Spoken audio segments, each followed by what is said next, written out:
wondered why so many beautiful living rooms feel completely wrong once you actually try to live in them? After years of helping homeowners fix spaces that photograph well but never feel right, the same 8 mistakes always show up.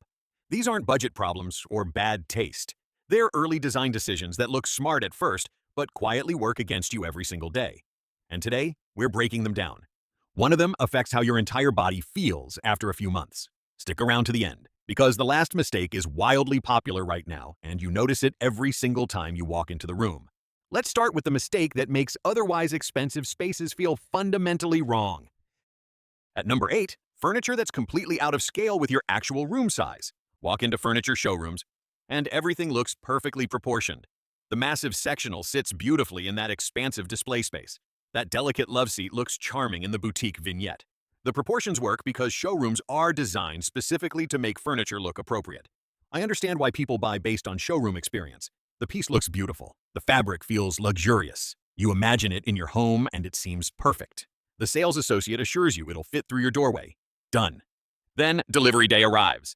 That sectional that looked reasonable in the 12-foot ceiling showroom completely overwhelms your standard 8-foot height living room. The scale is fundamentally wrong. What seems substantial feels oppressive. The room that used to flow now feels cramped despite having the same square footage. Or the opposite happens. You bring home that charming love seat and place it in your open concept space. Suddenly it looks like dollhouse furniture floating in a vast room. The proportions read as fundamentally mismatched. Guests perch awkwardly on furniture that seems too small for the space it occupies. You don't need to replace everything. Start by understanding the 2/3 rule. Furniture should occupy roughly 2/3 of your floor space, leaving 1/3 for movement and breathing room. Measure your room before shopping. Use painter's tape on floors to mark furniture footprints. See how pieces actually relate to your specific space before committing. When selecting multiple pieces, consider how they relate to each other, not just the room. A chunky sectional needs a substantial coffee table. Delicate chairs require proportional side tables. The relationships between objects matter as much as individual sizing. That's how a room starts feeling intentionally designed instead of accidentally assembled. And from furniture floating awkwardly, we move to the opposite extreme. Number 7. Pushing everything against the walls. This seems logical. Pushing furniture against walls maximizes floor space in the center. The room appears larger with all that open area. Moving around becomes easier without furniture creating obstacles. You get easy vacuum access, no furniture blocking pathways, everything tucked neatly against the perimeter. Every decorating show from the early 2000s recommended this approach for small spaces. But here's what actually happens when you live this way. The room feels like a waiting area rather than a living space. Conversations become awkward because seating is too far apart. The center void creates distance instead of intimacy, so the conversation feels formal. What was supposed to make the space feel larger instead makes it feel empty and impersonal. So, instead of pushing furniture to the walls, the best approach would be floating at least your main seating pieces. Pull the sofa away from the wall even just 12 to 18 inches. Arrange chairs to create conversation areas rather than perimeter lineups. The shift is immediate. The room transforms from showroom to living space. Even in genuinely small rooms, pulling furniture slightly inward creates more intimate, functional arrangements. The floor space you lose is negligible compared to the warmth and connection you gain. Place a console table behind a floating sofa for drinks and devices. Use the wall space you freed up for art or shelving. But in your enthusiasm, make sure you avoid visual chaos. Which brings us to number 6. Aggressive contrasting. Contrast creates visual interest. A single-color living room comes off as flat and boring. Adding contrasting elements provides depth and dimension. The principle is absolutely sound, and I get the appeal, especially since this is what design magazines and social media constantly advertise. You see a striking black and white room in a magazine and want to recreate that impact. Or you love how red pops against white. The contrast feels bold and intentional. Following color wheel opposites seems like applying actual design theory. Then you execute it. Red throw pillows on a white sofa, red area rug beneath, red curtains framing windows. Basically, primary colors everywhere. The contrast doesn't create sophistication, it creates visual assault. Instead of flat and boring, your living room becomes chaotic and one-dimensional instead of being subtle and layered with depth. Without that subtlety that comes from layering, your living room feels like a themed display rather than a collected space. Your eyes don't know where to land because every contrasting element demands equal focus. You need to embrace nuance. Keep your bold contrast, but add bridging tones between extremes. Use patterns and textures to soften hard transitions. Introduce accent colors that relate to both primary shades. Layer different depths of your main colors. Charcoal with white and red becomes more sophisticated than pure black with primary red. Contrast should create visual rhythm, not visual combat. Think about how colors relate and flow rather than simply oppose. Have you spotted anything making your house feel off so far? We're only halfway through. If this is helping you see your space differently, subscribing means you won't miss the next breakdown. Now on to number 5. Sacrificing actual comfort for aesthetic preferences. Design-forward furniture looks incredible in photos. Clean lines, architectural forms, pieces that make statements. The modern aesthetic emphasizes visual impact over cushioning. Firm seating suggests sophistication. Minimalist design implies refinement. Thank you Instagram and Pinterest for this. But here's what those two platforms don't tell you. You actually have to sit on this furniture for hours daily, and not briefly for photo shoots. Your back makes contact with those firm cushions after work and finds it hard to relax because your seating is designed for appearance rather than ergonomics. What felt acceptable during a brief showroom test becomes genuinely uncomfortable over time. 3 months in, you're avoiding your own living room. You prefer sitting at the kitchen table because those chairs actually support your body. Even when your guests visit, they sit briefly, then migrate elsewhere. The beautiful room you invested in becomes a space no one wants to stay in. Modern aesthetics got you in this mess, and modern solutions will get you out of it. There are solutions that don't require choosing between aesthetics and function. Sofas with firm backs but plush seats. Chairs that look sculptural but include proper ergonomics. Throw pillows that add both style and lumbar support. Before purchasing anything you'll sit on regularly, spend at least 15 minutes testing it. Sit the way you'd sit during a movie or while reading. If your back protests or you start shifting within minutes, keep looking. Comfort isn't negotiable when it comes to your living room. The investment is small, but the impact on daily quality of life is massive. And speaking of daily quality of life, let's talk about a positioning mistake that literally hurts. Coming in at number 4, mounting your television at heights that destroy your neck. Above the fireplace, TV placement looks clean and symmetrical. The fireplace wall provides a natural focal point. Running cables through walls creates seamless installation. Every home renovation show features this exact setup. The visual appeal makes sense. One focal wall handles both fireplace and entertainment. No need to choose between competing elements. The height makes the screen visible from multiple seating positions. Everything appears organized and intentional.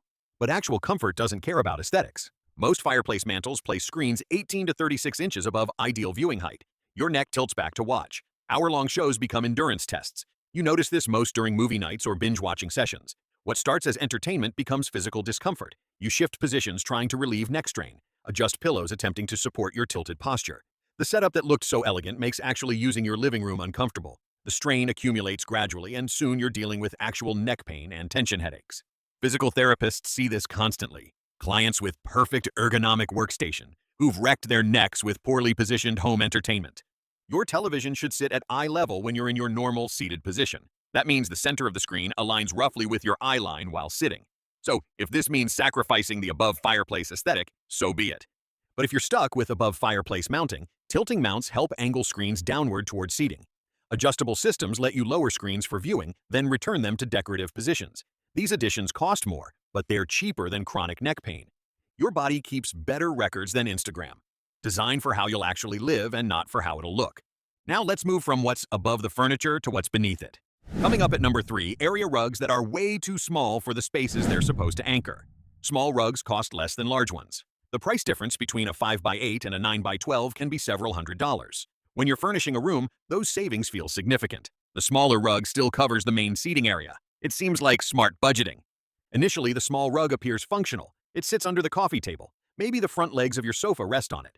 The central conversation area has some definition. Everything seems fine during setup. Then you step back and look at the room as a whole.